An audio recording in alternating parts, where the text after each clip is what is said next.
Okay, I would like to take this time to welcome everybody to the special Planning Commission meeting scheduled for Thursday, September 17th. It is now 7:05, and I'd like to call the meeting to order. And if we could please have the clerk call roll for us. Mr. McLeister? Present. Mr. Dalpace? Present. Mr. Mahausen? Here. Mr. Sarah? Present. Mr. Volas? Here.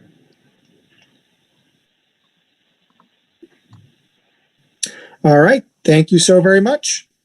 The first item that we have on the agenda for this evening is the submittal for the August 5th, 2020 meeting minutes, and that would be up for approval. So I'd be looking for a motion from one of the members for that approval.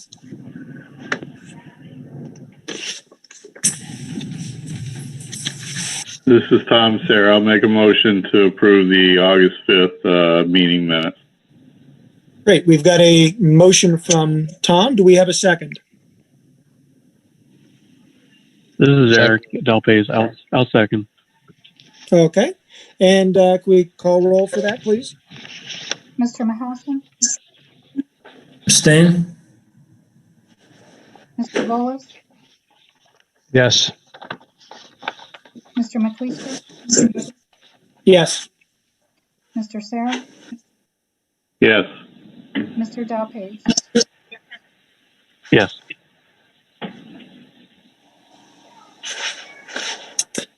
All right. The next item up for discussion is to consider the following amendments to the city's planning zoning code from City Council. And I do have a question for this. And actually, although Mr. Van Gundy, although you and I talked about this earlier today, are we going to take these as three separate items, or are we going to be considering this as one and considering and voting on this as one whole package? I had anticipated considering one item with three parts to it. Okay, perfect. Well, we have the text here in front of us. Do you want to give us a rundown about the changes here? Yes, thank you. And we had rescheduled the meeting, of course, on that, and unfortunately it did conflict with Mayor Wilder's schedule. However, given the importance of the item here, we're of course proceeding with that. However, Mr. Diorio, the Director of Administration, is online here. I'll hand it over to Mr. Diorio for some background, and I'll chime back in for the mechanics of what these changes affect. Fantastic. Okay. Thank you. And I guess the floor is yours, Mr. Diorio. Thank you, Mr. McLeister. And just as background, and a special thank you to the Planning Commission for taking this special meeting to handle this. This was something that we had submitted for the regularly scheduled planning meeting some weeks back.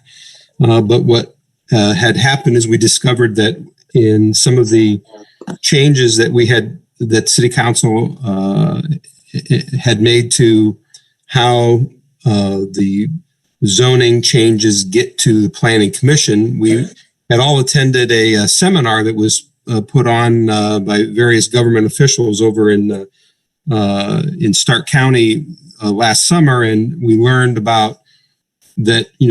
There are other ways to get stuff to the Planning Commission that perhaps residents can submit directly, or the mayor, or whatnot. So we were making some changes to accommodate that, and inadvertently we created what some of us old timers would call a do loop, which was basically what we did was put in a position where it would go to the Planning Commission, go back to the City Council, go back to the Planning Commission, and then go back to City Council. And we thought that was way overkill. So we appreciate you letting us withdraw that and then to resubmit it after the changes had been rectified by City Council. So the mayor has been approached by a number of restaurant businesses in North Canton that are explaining to him the effects of the COVID and how it's affecting their operations. And with the social distancing It's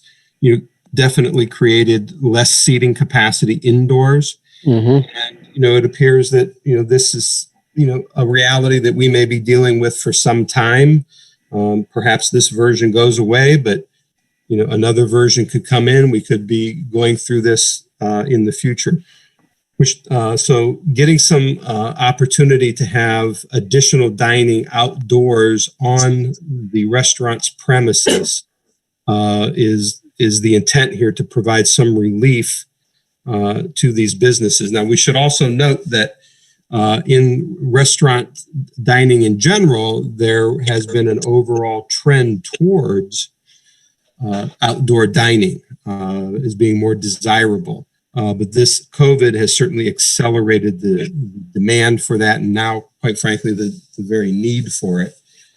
So the mayor had initiated this request to City Council to consider this change. And so, working with Martin, he's provided the real in-depth study of our code to figure out what sections would need to be changed and amended, and how we could make this work. Now, with some of the stuff that you're going to be considering tonight, what we want to make sure that stays foremost in your mind is that this is still going to be, after it's all said and done, still a highly regulated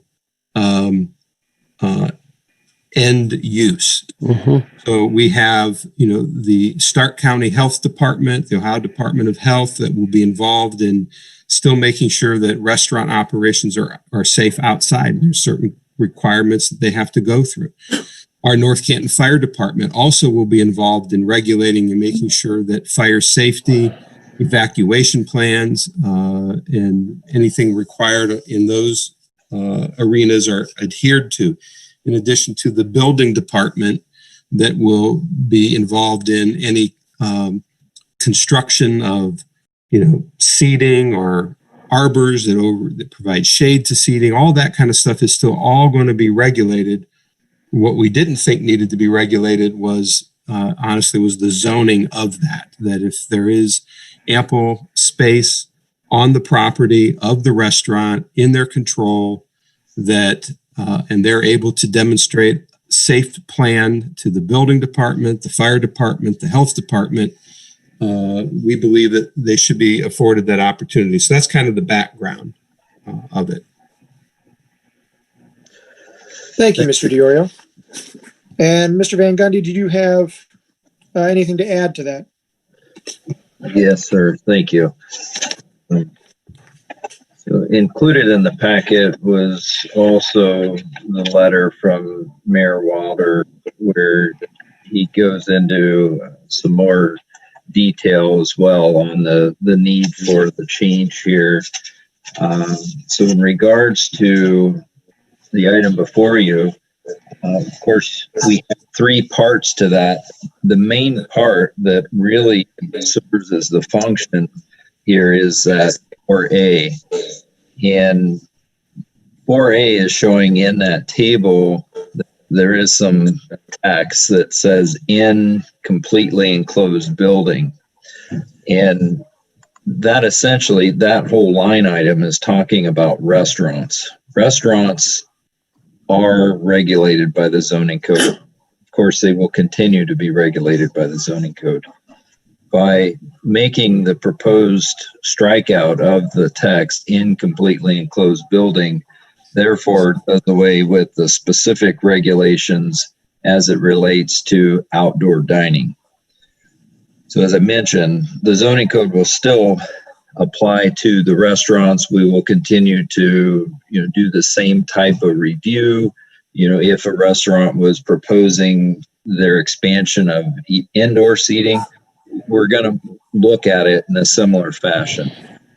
And we anticipate, given the COVID situation and the reduction of capacity, restaurants will have the opportunity to expand their seating outdoors with little to no impact on the parking requirements, as they've already reduced their indoor seating. And if it does come to a point where they are able to resume normal operations somewhere in the future, we would look at it at that point. I don't know that it's worth mentioning at this point, but by that time, we will have looked at the, rezone of the downtown, particularly where many of our restaurants are. We'll have opportunity to, revisit that in the future if need be. The second two items here are really just clean up language. Since we're, proposing the strikeout of that language, we don't need all this other additional text in there, which would not apply anyway, by striking that language out. So essentially, that's what's being proposed here in seeking the relief for restaurants and giving them the opportunity to be flexible in this unprecedented time.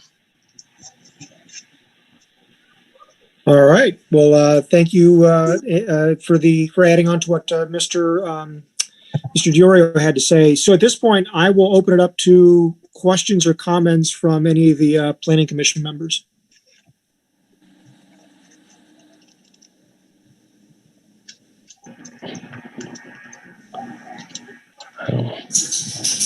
I don't have any questions. No questions? And this is Brian Mahalson. There's a list of additionally stricken items that's further down. And I believe you're talking on page 15, right? Yeah, review those. Just go through those briefly. Yes. That's actually where a question that I have, a couple questions that I have. And I don't know, did you have anything specific? Do you want to, because I don't want to jump on you if you had something you wanted to say about those, or did you just want to review those? I just wanted to go through them, hear a little more definition of them, just to make sure I'm interpreting them correctly as to what the intent is, and whether they're, yeah. That's where something I had some questions on as well. Mr. Van Gundy, we talked about this morning. Would you care to give us a rundown on this and maybe interpret these for Mr. Mahalson and the rest of us? Absolutely. Yeah. So in regards to item 1, the facility shall be used in conjunction with and is under the same management and exclusive control of a restaurant located on the same or contiguous property. And essentially, they're still serving food. So those places, even if the kitchen is remote offsite, they're still going to be regulated by the health department.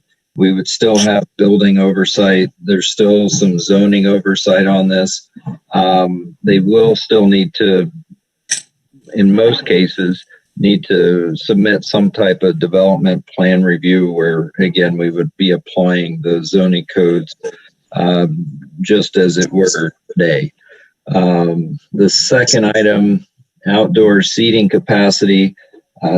This really was maybe the crux of the whole matter here, the driving factor of this, where we're limiting currently the outdoor seating capacity to not exceed 25% of the restaurant seating capacity. And some of the issue particularly is some of the eating facilities that we have, they don't have any indoor seating capacity currently. Of course, you can't have 25% of nothing. Not to mention some of these other areas where they have very little seating capacity, and then the COVID situation has limited their capacity to, I believe, 50%. So this again was a very limiting portion to restaurants in accommodating their clientele. So, okay, so this one, if there are restaurants that do not currently have any seating capacity, allows them to have exterior outdoor seating capacity, even if they did before. Okay. Right. Was that Jamie? No, that was Eric? Brian. Okay, right? sorry. So, and I think an example of this very situation would be something like Rose Ice Cream Stand, where they have no inside seating, but we do have seating outside. Now, they were, they're probably at this point 35 years old, something like that. So they obviously predated our current zoning code. But that would be an example you're talking about with the most recent example, whereas they don't have indoor seating, but they're obviously seating people outside, correct? Exactly. Mhm. Okay. Which they currently do. Okay. Right. So did you have any other thoughts on that, Mr. Mahassan? Or any other questions in regards to those items? No, I was trying to relate this to my firm. We're doing the work for Cuyahoga County in limiting occupancy and their return to service plans, and essentially in areas of assembly they are at 50% of capacity. And I was just wondering, since the reason why we're striking the entire language of that 25% there, but I understand now. Okay. I did have a couple, since we're talking about this section, I did have a couple of I guess, comments. And I know that Mr. Van Gundy and I talked about this morning, but I did want to put this on record, or I guess it was this afternoon we talked. The number 2 there, I totally get why we're pulling that out. I do have concerns about the number 1 there. The facility shall be used in conjunction with and is under the same management and exclusive control of a restaurant located in the same or contiguous property. But, and I don't want to put words in Mr. Van Gundy's mouth, I think he kind of alleviated my concern there. My concern would be is that maybe you have a food truck issue coming in, or I shouldn't say issue, where we would have, food trucks or like barbecue shacks or whatever showing up in parking lots. And I didn't know if we were going to be opening up issues there. But I believe you said, Mr. Van Gundy, if I recall, that would still be regulated, correct? That's correct. There is still a process in which they need to make application where we would have the opportunity to review the placement of, if it was a food truck, we would review where they were placing it and maybe their seating and so forth. Okay. The only other remaining question or concern, and again, we discussed this, but I wanted to throw this out there, was with number 3, the facility shall not interfere with the public right-of-way. The Planning Commission shall determine to what extent, if any, such use may encroach upon the public right-of-way. And I guess, would we be running into a situation where maybe these seating areas in the parking lots get too close to the sidewalk, or get to the point where I talked with a council member earlier in the week, and just as an example was like, he would like to see El Rincon. He said they could pave their whole front yard and add seating. And I think that would be fantastic. But my concern would be, what sort of oversight do you have as far as visibility from cars? Are they too close to the street for safety? But again, Mr. Van Gundy, you said that would be something that would still be regulated, correct? That would. Number 3, however, is more talking about, and I think a good example would be where you see the restaurant buildings that essentially abut the public way. The building and the back of sidewalk meet. And, sometimes in the bigger cities where they will place dining tables out on the sidewalk. That's more the example of what number 3 was regulating. Even in state code, they're technically not permitted to obstruct the public right of way. And, although there is a time and a place for, allowing that encroachment onto the public right of way, but it really needs to be an ordinance that prescribes the regulations in which it's appropriate in the process in which that review takes place to, say, set up, sidewalk dining. But in regards to concrete or asphalt, the entire property, with seating, the rest of the zoning code is still going to have a process in which they need to make application and, provide parking if they are exceeding what their existing parking facilities are designed for. Landscape is still a requirement of the zoning code, where, of course, if they are completely encapsulating their property in asphalt or paving, then they're encroaching on the requirements for landscaping and some of the other parts of the zoning code. Perfect. This Thank is you Mr. for Mahalson. saying that. Oh, yes. I'm sorry, This- Mr. Mahalson. This was my only other concern, the same thing. Okay. The only remaining thing that I have, which I don't know is necessarily addressed in any of this wording, and I'm going to basically just, say first that I'm very much in favor of doing this. I think that this is something we need to do to help our businesses. I mean, we've already lost a longstanding restaurant on Main Street recently because of COVID. So I think we absolutely need to do this. The only other concern that I have is, and I don't necessarily even see it so much here in the area, but I see it up in near Cuyahoga County. I guess I have seen it out in the Belden Village area, where you have these temporary tents that are set up in the parking lots. Yes. And that would be the one thing that I hope we're not opening up the door to somebody going out and getting just a big tent. I mean, we are still talking that this is going to be an approved structure. It'll be a permanent type thing. I mean, we're not having circus tents set up in parking lots, right? No, and that's where the thing is with the current ordinance the way it is. This wouldn't necessarily address that specifically. There will be other requirements in the code.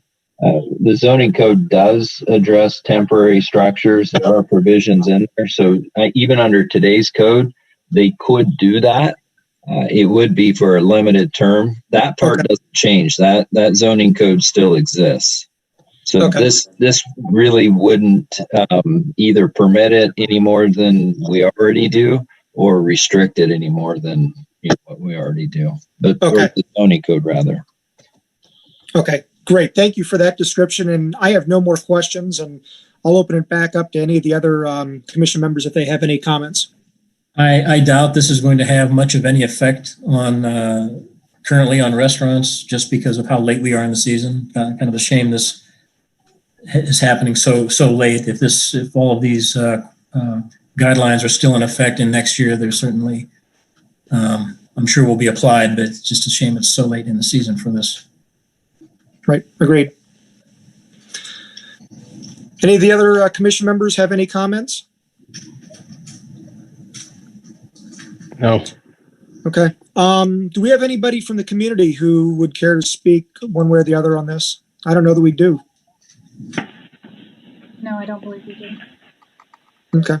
Yeah, I don't see anybody. So I guess at this point, and since we discussed earlier in the meeting, we're going to be voting on this as one package item, I guess I would at this point would be entertaining a motion from the floor for the approval or denial of this item.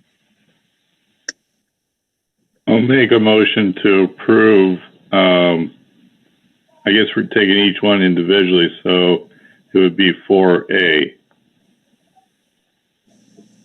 I actually, Mr. Sarah, I thought, and correct me if I'm wrong, has been a long day. I thought we were taking all these as one item. Is that correct? Or do we want to do these individually? I mean, we can go either way.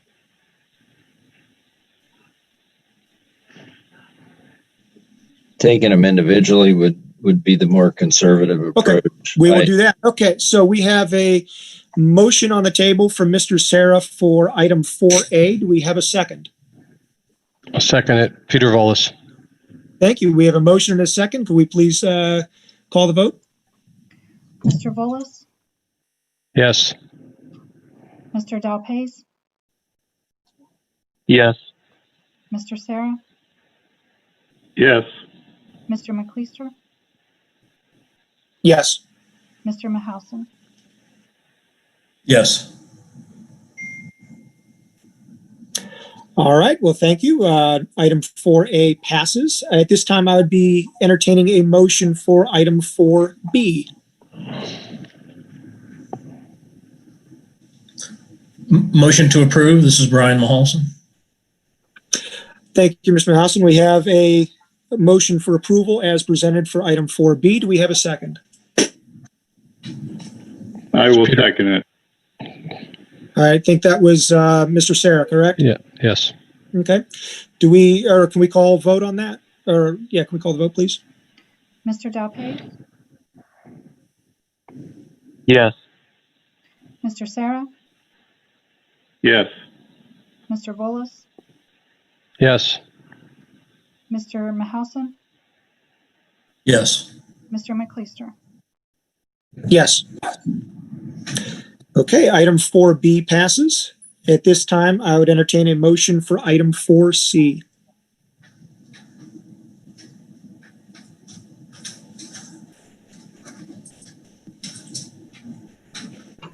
This is Tom, Sarah. I will make a motion to approve item 4C. Thank you, Mr. Sarah. We have a motion to approve item 4C. Do we have a second? I'll second Eric Dalpais. Thank you, Mr. Delpais. So we have a motion and a second. Could we please call the vote for item 4C? Mr. Sarah, Yes. Mr. Mahousen, Yes. Mr. Dalpais, Yes. Mr. McLeister, Yes. Mr. Volas. Yes. Okay, item 4C passes. And at this point, I don't see anything else before us on the agenda this evening, so I would entertain a motion to adjourn. Motion to adjourn. This is Brian Mahalson. And do we have a second? Second, Peter Volas. All right, and all those in favor say aye. Aye. Aye. Aye. All right. Thank you so very much, gentlemen, and members of the administration. Thank you. Guys, have a great evening. Thank you, Planning Thank you. Commission. Thank you. Have a good night. Thank you. You too. Thank you, everyone. Good night, everybody.